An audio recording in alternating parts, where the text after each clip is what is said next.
The Galactic Council chamber was a monument to diplomacy, a grand assembly of species from every corner of the known universe. Planets with histories stretching millions of years sent their delegates here, each clad in the finest attire their cultures could produce. Some wore ceremonial robes woven from the silk of creatures extinct before humans even discovered fire, while others adorned themselves in living organisms, pulsating with bioluminescent energy. For all its grandeur, Queen Zyra of the Zelvari Empire found the proceedings mind-numbingly dull. She sat upon a levitating throne of carved obsidian and ethereal flame, her tall, elegant frame draped in regal war silk. Her exoskeletal features, smooth and iridescent, caught the chamber's dim lighting, giving her a subtle glow. Zyra's golden eyes, pupilless and predatory, scanned the chamber with muted contempt. The discussion today was about intergalactic shipping regulations. For the last 3 hours, a Kythor bureaucrat, his gelatinous form sloshing inside a containment exosuit, droned on about the necessity of stricter taxation on the trade lanes of Sector 88C. Across the chamber, a delegation of Boric merchants protested, their feline-like faces pulled into snarls of frustration. Zyra rested her cheek against one clawed hand and exhaled. This is not what I was born for. The Zelvari were an ancient and proud species, once feared across the stars. In the old days, they carved out their empire through conquest and might, their fleets unrivaled. But now, they were civilized. The council had neutered them with treaties and bureaucracy, replacing battle cries with paperwork. They call this progress? Her fingers drummed against the armrest of her throne, and then, almost instinctively, she tapped a small embedded control beneath the surface. A private, secured frequency blinked to life within her neural interface. She hesitated only for a fraction of a second before making the call. Somewhere across the void of space, a human would be receiving this transmission. Connor Vex had exactly 30 seconds before the hyperdrive of his ship exploded. Sparks rained down as he frantically twisted a hydrospanner into a coolant pipe. His ship, the Rustborn, was barely holding together, a hunk of scrap that was more rust than metal. The AI, an outdated system named Lana, was not helping. Hyperdrive overload imminent, Lana announced in her perpetually unimpressed voice. Detonation probability, 96%. Yeah, I know. Connor snapped, yanking a frayed conduit free. He twisted another component into place and wiped the sweat from his brow. Correction, Lana added. 98%. Connor gave the overhead display a glare. 1 more minute, he muttered. Define 1 more minute, Connor, Lana replied, because according to my calculations, you've been saying that for 17 minutes and 23 seconds. Connor ignored her and grabbed a fusion clamp, trying not to think about how stupidly close he was to getting himself vaporized. Then, just as he was about to tighten the last coupling, his wrist communicator beeped. An incoming transmission. His eyebrows furrowed. This wasn't a normal call. This was coming from a private, high-priority frequency, one that very few people had access to. He flicked the holo display open. A regal, golden-eyed face filled the screen. Connor blinked. Well, this is unexpected. Queen Zyra's lips curved into a knowing smile. You still owe me a favor, human. It's time to repay it. Connor sighed, wiping some grease off his hands. You're calling in that debt now? You do realize I'm in the middle of... Zyra waved a dismissive hand. Whatever foolishness you're entangled in can wait. I have something far more interesting for you. Connor arched an eyebrow. That's so? Well, unless this something involves a fully functioning hyperdrive, I'm not exactly in the best place to be running errands. Zyra leaned forward, the glow of her golden irises intensifying. What if I told you it was more than just a job? What if I told you it was an adventure? Connor snorted. Adventures don't pay the bills, lady. Zyra's smirk widened. You didn't let me finish. There's a capital ship involved. Connor paused. Now she had his attention. Go on. Zyra flicked her fingers, and a data packet transferred instantly to his ship's computer. The Primacy Dawn. The Galactic Council's newest, most advanced warship. Fresh out of construction. Connor's eyes widened. You want me to steal a council flagship? Zyra chuckled. and the sound was dangerous. I want you to help me steal it. Connor exhaled sharply. And I assume you have a damn good reason for this? Zyra's gaze sharpened. Because I am tired of being shackled by politics. Because the council grows weaker by the day. And because... She let the words hang before adding, "You owe me?" Connor rubbed his temples. Damn it. She had a point. A year ago, he had been in deep trouble on the Zelvari homeworld. A deal gone wrong. A bounty on his head. A very unfortunate duel with an aristocrat who didn't take kindly to humans. If Zyra hadn't intervened, he'd be nothing more than a pile of bones orbiting a gas giant. Fine, he grumbled. But I'm going to need a crew. Zyra's smile was pure mischief. Already taken care of, Connor had a very bad feeling about this. And yet, he couldn't help but feel the first sparks of excitement. Connor had stolen a lot of things in his time. Ships, cargo, information, even a diplomat's pet once. But this was madness. The Primacy Dawn was no ordinary vessel. It was the Galactic Council's crown jewel, a warship rumored to be outfitted with cutting-edge tech even the most advanced species didn't fully understand. It was designed to be unhackable, unstealable, and absolutely unassailable, which, of course, only made Connor more interested. The Rustborn's thruster sputtered as it dropped out of hyperspace near Zyra's rendezvous point, a derelict space station orbiting a dead star. The station had once belonged to a mining operation, but now it was just another forgotten husk, the kind of place only smugglers, bounty hunters, and fools looking for trouble ever visited. And, apparently, one very bored alien queen. As Connor eased the ship into a landing bay, he caught sight of 3 other ships already docked, which meant Zyra had been busy assembling a crew. That didn't sit well with him. Are we about to meet some very questionable peoples? Connor muttered. Given the parameters of your mission, Lana replied dryly. I'd say highly questionable is an understatement. The airlock cycled open with a metallic hiss, and Connor stepped out. Zyra stood waiting, her golden eyes gleaming with amusement. She wasn't alone. To her right stood a hulking reptilian alien, armor-plated from head to toe. A Phyrexian. Their kind were notorious for 2 things, breaking bones and enjoying it. To her left, leaning lazily against a crate, was a human woman with cybernetic arms and a smirk that made Connor instantly uneasy. And sitting cross-legged on a crate was a small, gray-furred creature with large ears, absently flipping a knife in one hand. A relic, masters of stealth, deception, and inconvenient backstabbing. Connor exhaled. Well, this is a party. Zyra gestured to them one by one. This is Korvek, my enforcer. The charming one is Vera, an infiltration specialist. And our friend on the crate is Tvok. Tvok grinned, showing too many teeth. I'll make things disappear, he said cheerfully. Connor folded his arms. You know, for a queen, you sure keep questionable company. Zyra smirked. And yet, here you are. She had a point. Vera pushed off the crate. All right, royal lady. You gonna tell us how, exactly, we're supposed to pull this off? Zyra's expression turned serious. The Primacy Dawn is launching from Station Val 4 in 3 days. It will be in low orbit for precisely 1 hour before engaging its final security protocols. That's our window. Connor frowned. You're sure about those numbers? Positive. Zyra's voice was steady. I have an inside source. Vera raised an eyebrow. And who, exactly, is dumb enough to leak top-secret intel to you? A new voice echoed from the station's upper walkway. That would be me. A figure stepped forward, his black and gold uniform unmistakable. Connor's jaw tightened.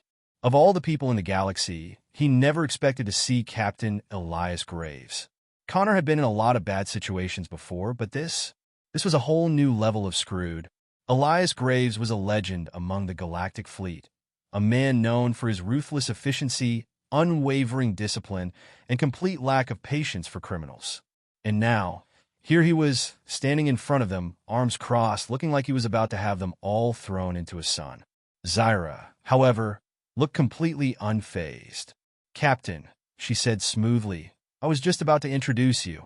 Graves' gaze swept over the group.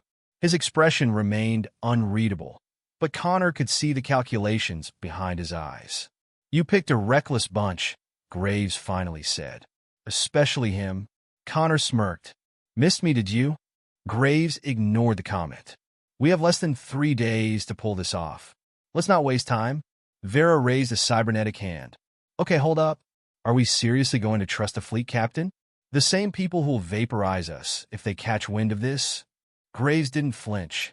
If I wanted you dead, I wouldn't be standing here. Tvok flicked his knife between his fingers. That's almost reassuring. Zyra sighed. Graves is the reason we even have a chance at this. He has the codes, the access routes, and the security overrides we need to get aboard. Connor shook his head. Yeah, I still don't get it. Why the hell would a decorated fleet captain betray the council? Graves' expression darkened. Because the council isn't what it used to be. Silence fell over the group. Zyra gestured toward the station's central holodeck, bringing up a holographic projection of the Primacy Dawn. The ship is fully automated, she explained. It doesn't require a crew to operate, and it has an onboard AI that controls everything. Connor frowned. That means we won't be flying it. It will be flying us? Exactly, Zyra confirmed. Which is why we need Lana. Connor felt his stomach drop. Oh, you have got to be kidding me. Vera tilted her head. Lana? The AI on his ship, Zyra answered. Lana is one of the few AIs capable of interfacing with a ship of this scale. Graves gave Connor a sharp look. You didn't tell them? Connor scowled. Because I didn't know we were planning a suicide mission. Zyra ignored him and turned back to the group. Once we're aboard, Lana will override the ship's protocols and redirect the Primacy Dawn's flight path. We get the ship, the council loses its prize, and we all get out alive. Tvok snorted. That's the plan? Sounds a lot like wishful thinking. Graves didn't smile. Then let's make it reality. The plan was madness, and Connor knew it. But that had never stopped him before. The Primacy Dawn was locked down tighter than a fortress, floating in high orbit over the capital planet of the Galactic Council. The ship was a symbol of their power, an indomitable warship controlled by an advanced AI and said to be impervious to external hacking. And they were going to steal it. Zyra had gathered the crew in the dimly lit cargo hold of the Iron Fong, going over the final details before the operation began. The tension in the room was thick. Docking sequences set, Vera said, eyes flicking between the holographic display and her wrist terminal. Once we hit the outer maintenance ring, we'll have exactly 4 minutes before the security protocols trigger an automated scan.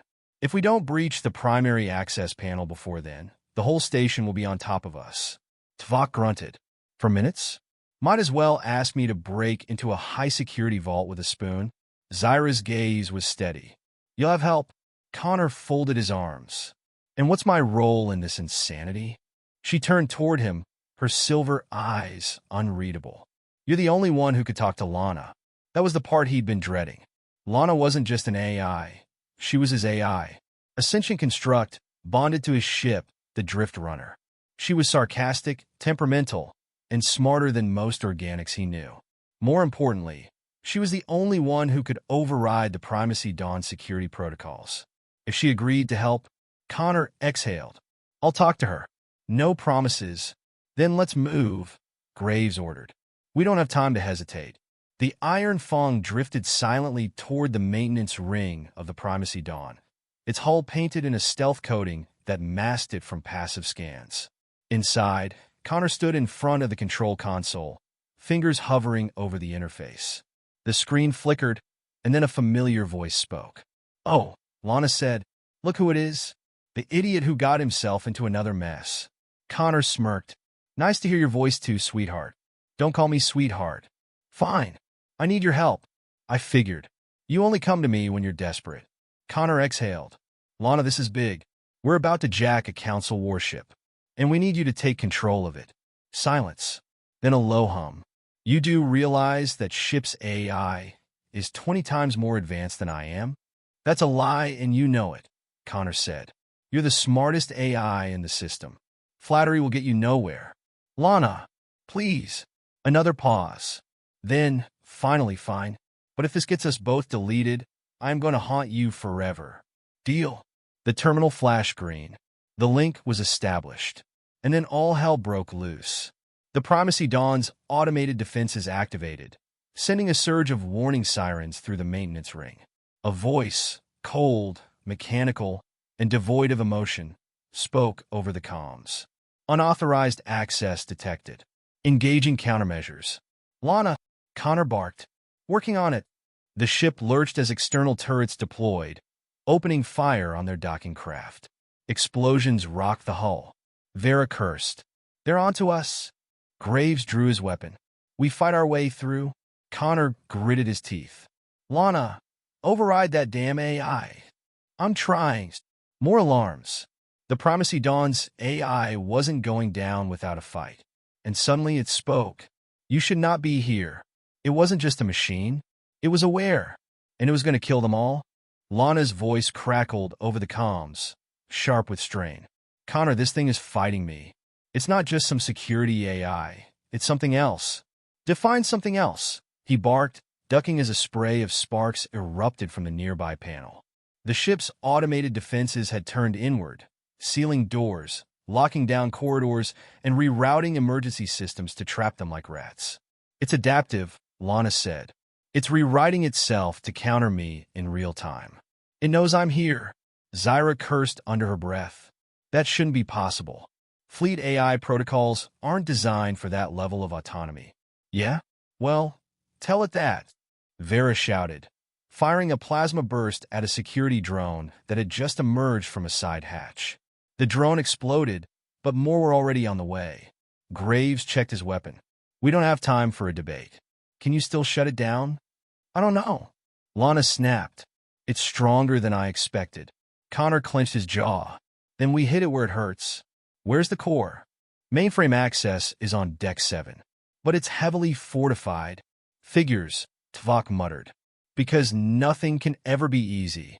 Zyra pulled up a schematic on her wrist display. If we take the maintenance tunnels, we can bypass the automated security grid. Connor nodded. Then we move. Now. The team sprinted down the corridor, dodging gunfire and vaulting over debris. Every second, the ship's defenses grew more aggressive. Turrets emerging from the ceiling, laser barriers snapping into place, bulkhead doors slamming shut just as they barely squeezed through. Connor! Lana's voice was urgent now. This AI, it's not just defending the ship. It's learning from us. It's predicting our moves. Connor's stomach twisted. Then we stopped playing by the rules. He diverted from the planned route. Where the hell are you going? Graves shouted. Connor didn't answer. He ran toward a side panel, ripped it open, and crawled into the ship's emergency ductwork. A second later, the others followed. The cramped tunnel was barely big enough for them, but it was off-grid. No cameras. No sensors. We'll use these to get closer, Connor said. Lana chimed in. Smart. You're finally using the human brain of yours. Shut up and guide us. Head left. Then drop down 2 levels. The group moved quickly, inching through the ducts until they reached the core chamber. The room was massive. A swirling, pulsating sphere of light floated at its center, surrounded by a network of data conduits. This was the heart of the Primacy Dawn, the AI's brain. And it was waiting for them. You should not be here. The voice was different now. Deeper. Stronger. Aware. The sphere flared, and suddenly, robotic sentries descended from the ceiling, weapons glowing. Take cover! Graves shouted. Gunfire erupted. The air shook with energy blasts. Tvok leaped forward, slicing through a drone with his blade. Vera lobbed an ion grenade, disrupting the sentries for a brief moment. Connor fought his way toward the core interface. Lana, I need you to jack in. Now! Already ahead of you! The terminal flashed, and suddenly, Lana's voice filled the chamber. Okay, big guy, she said to the hostile AI. Let's see what you've got. Asterisk. The battle wasn't just physical anymore. It was a war of minds.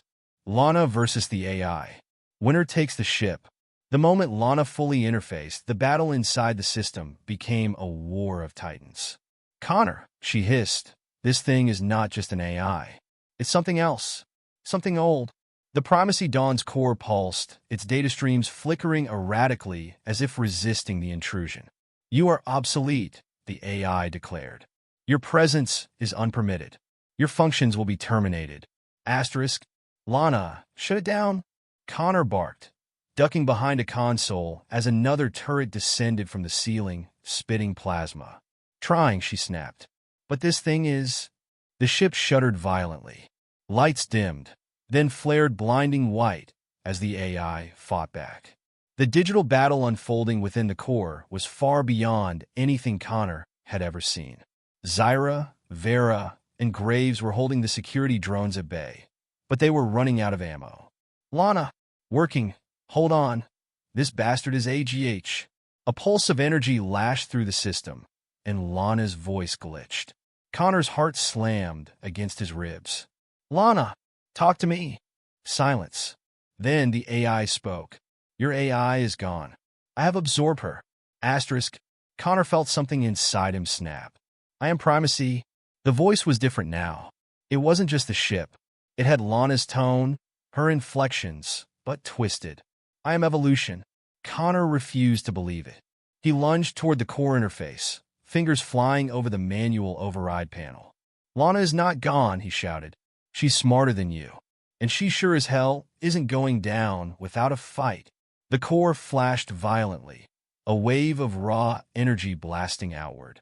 For a split second, everything froze. Then, damn, right, I'm not gone. Asterisk. Lana's voice roared back to life, and the core fractured. You should not have tried to absorb me, she growled. Because now, I'm in your system. Asterisk. The AI screamed.